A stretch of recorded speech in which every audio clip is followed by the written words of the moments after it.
Good afternoon, everybody. Today we are in Maine, state of Maine, East Coast, at an airport named Twitchell Airport. And we have just kind of pulled over a little bit to a little restaurant called Bryant's right off the airfield. And we're able to go over and get some gas for the plane so that we can make a little trip around this local area. And as you can see, we're flying the Curtiss JN-4 Jenny.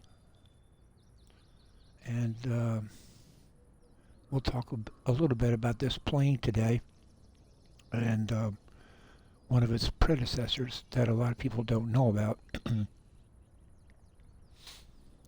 So let's go ahead and fire her up. And we'll get going here.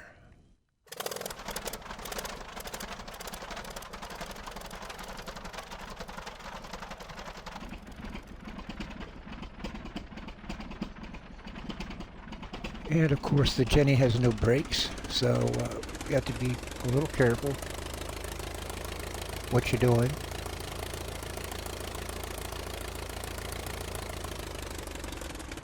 We're going to cut across the grass field here. It's a little bumpy and it's deep, so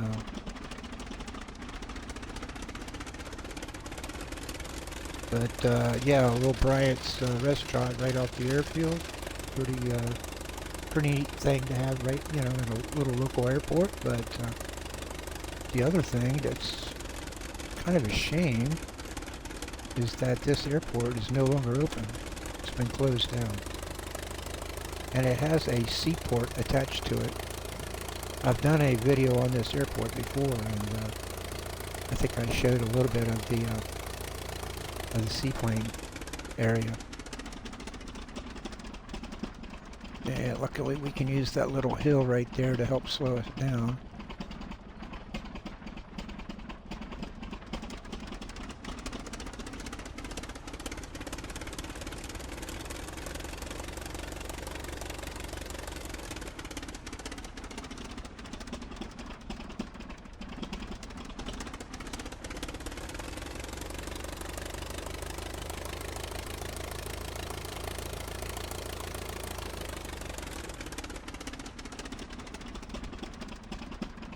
A little bit of a downhill slope here, not much.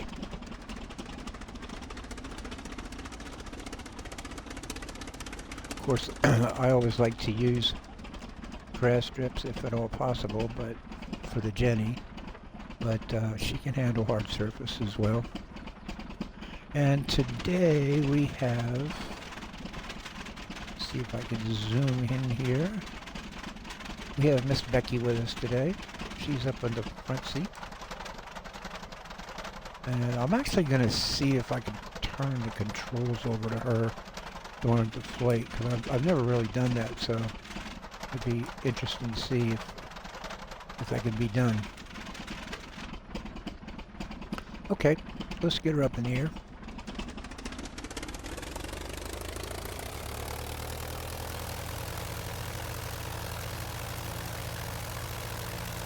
I hear a lot of, people say this is a stick and rudder aircraft, and really it's not. It's not at all. It's rudder. It's just rudder.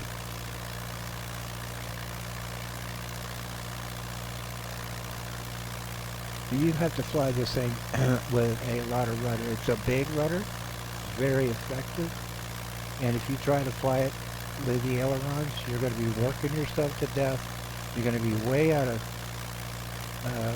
very bad coordinated turns. I'll show you one right here. This is an aileron turn. You can see I'm slipping through the air, sliding, coming back with left aileron. Again, she's sliding through. Now we'll put a little left rudder in. And you can see it's much more coordinated and easier to fly. A little right aileron to get her straightened out again and bring her on over. Which helps you get that wing down there's the seaplane portion of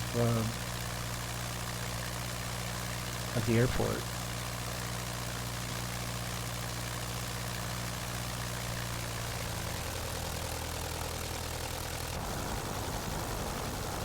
Alright, so we'll kind of let her get trimmed out here just a little bit.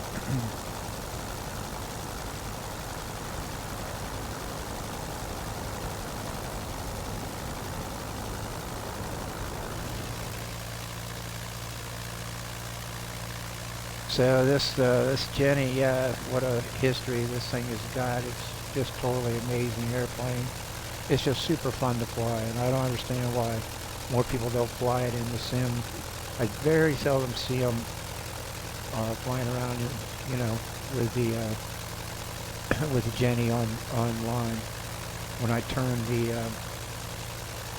the name tags on, you're lucky if you ever would see a JN-4 out there. But they are a blast to fly.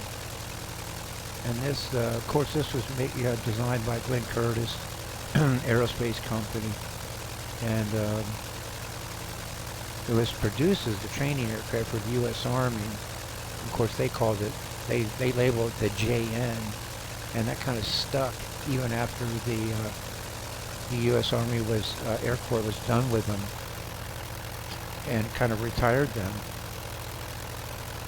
So they introduced this rascal in 1950, and they retired it in 1927.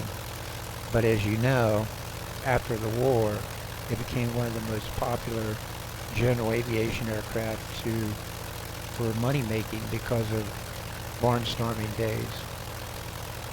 So it was just a great plane to use to do that.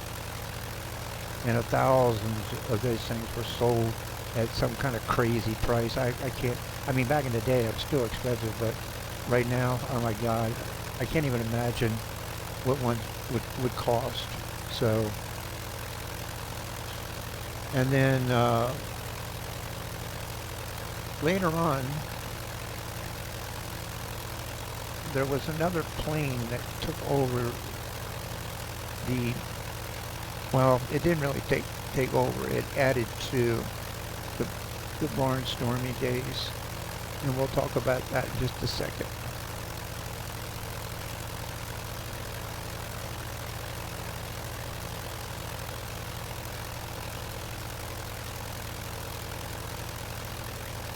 It's really pretty up here. Getting a little lift every now and then.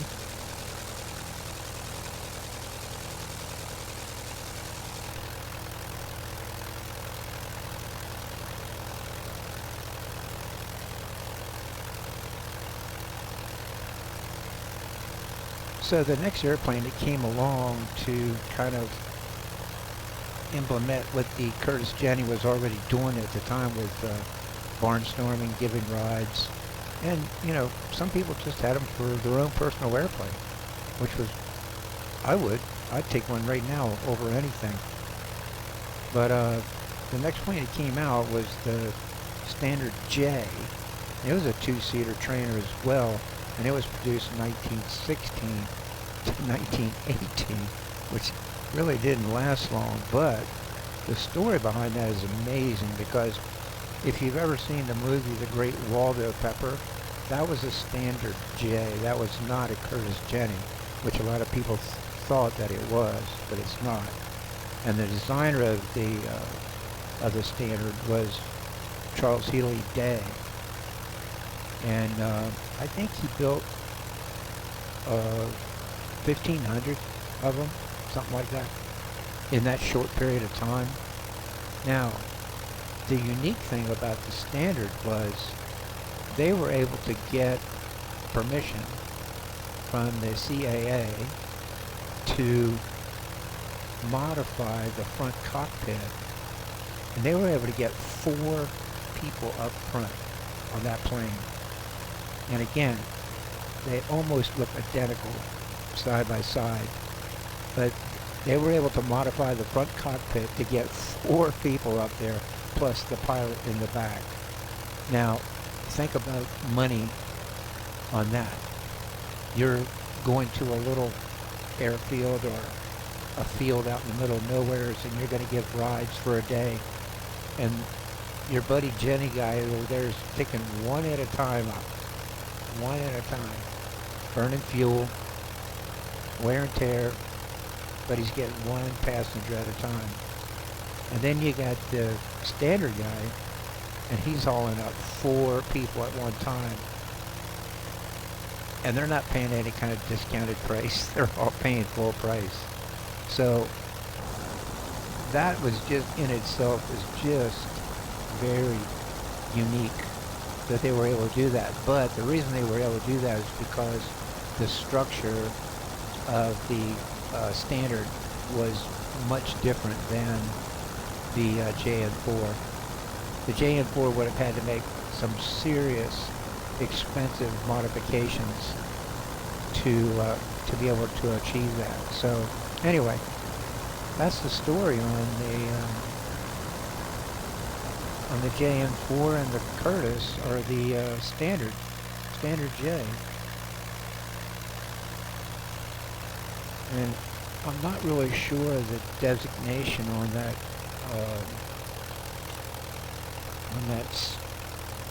standard. Let me see if I can bring that up.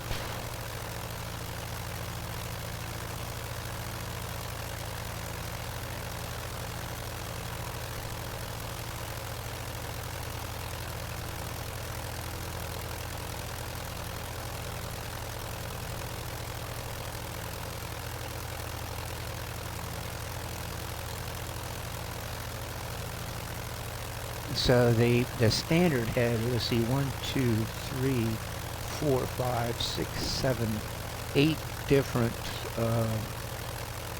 aircraft types in the standard name and war surplus conversions.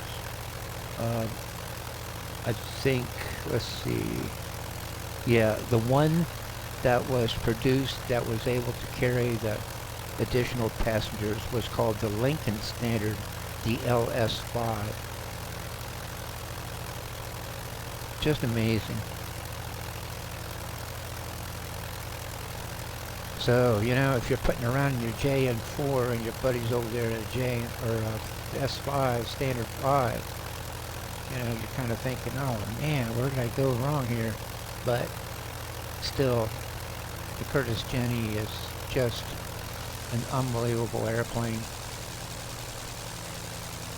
I don't know how many are really flying today. I think there's a few.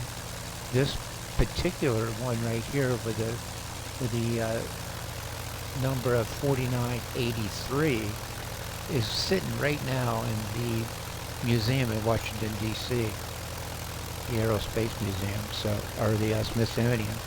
So you can go in there and you can look at this exact plane. This is the one that Flight Sim copied. So, yeah, pretty cool. I would take this plane pretty much over a lot of planes just because of the uniqueness of having it, and what kind of flying you could do it. It would just be super fun. The noise that, or the sound, not noise, geez. The sound that Microsoft came up with on this particular model is incredible, because I've heard actual JN-4s start. I've heard them do flybys real low to the ground, and they got this sound pegged on this thing, and they have from the beginning when this plane was first introduced. You get that real throaty sound, that tractor sound in the back part of the aircraft when you're behind it, and then when you're up front and to the side, you kind of hear this fan noise, and that's the prop going through the air, and it's a very unique sounding airplane. And of course, these props are all handmade, and they're made in Maryland, and always have been made in Maryland. I think the original Curtiss planes used that prop maker in Maryland to make them. And if I'm not mistaken, I think that company is still in business.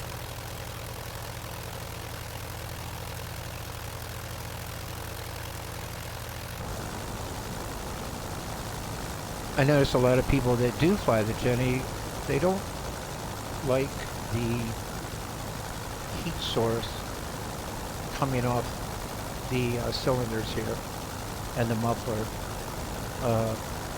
Someone complained that, I mean, it is blurry, but you're looking through heat, and that is the effect you're going to get. Now, personally myself, what I would like to see Microsoft do is have a switch to switch that off if you wanted to, because when you're landing this plane, if you're going to land it from the inside view, it's very difficult when it's blurry like that.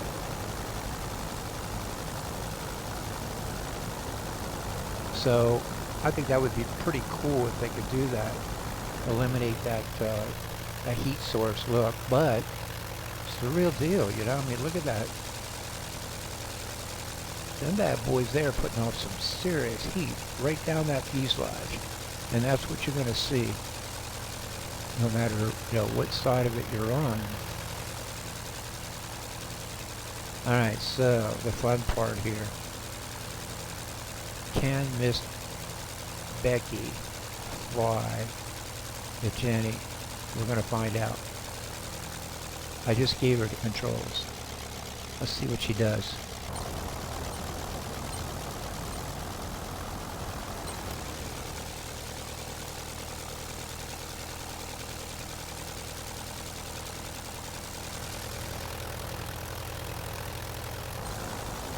She has slowed it down pretty good. She's got that nose up.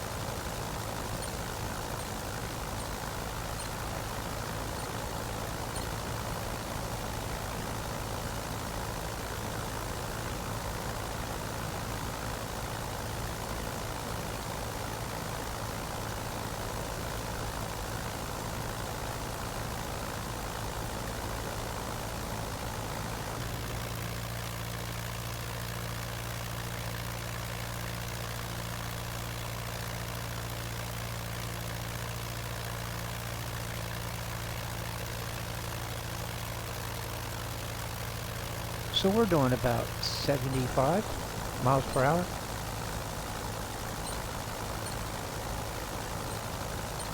And she's climbing, which I don't care, that's cool.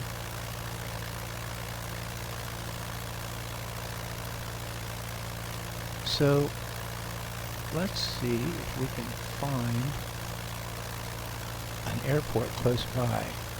Uh-oh, she just stalled it.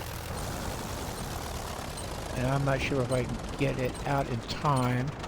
Let me see if I can get it out. Oh, I don't think I'm going to be able to get this up on the screen. I can't get it up on the screen to get it off. There we go. Let's see if I can save this thing.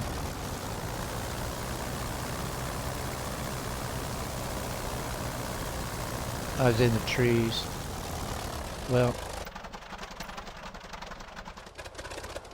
flight assistant tab up quick enough to turn it to get control of the airplane. I finally got it, but it's too late. Now that's just kind of weird that she stalled it like that, but she put it in a very steep turn, even at 74. She banked it over pretty good. So, yeah, we must be near water. I can hear it. Good Lord, we are in here too. Well, Miss Becky, look what you've done here. All right, well, we're going to let it go at that. So that's our flight for today in the JN-4, and talking about the Curtis or the Standard, and letting your AIs fly the Jenny. It didn't work out too well. I'll talk to you later.